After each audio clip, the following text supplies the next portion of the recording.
కూర్చున్న సాక్ష్యము నక్షత్రములు చెప్పాయని, జ్ఞానులు చెప్పారని, ఇంకా సృష్టి యావత్తు ఆయన మహిమను వివరిస్తూ సాక్ష్యాన్ని ఇచ్చాయని,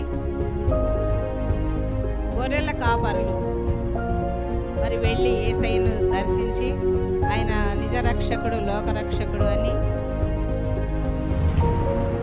సాక్ష్యం ఇచ్చిన సంగతులు. అంతేకాకుండా తండ్రి నా ప్రియ కుమారుడు, ఆయన ద్వారానే నిత్య జీవానికి పరలోక రాజ్య వారసులు అవుతారని తండ్రి సాక్ష్యం. ఈ సాక్ష్యాలన్నీ మనం చక్కగా వివరించి మీకు ఆత్మీయ ఆహారాన్ని అందించిన మంజులా గారికి దేవుని నామంలో వందనాలు చెల్లిస్తున్నాను.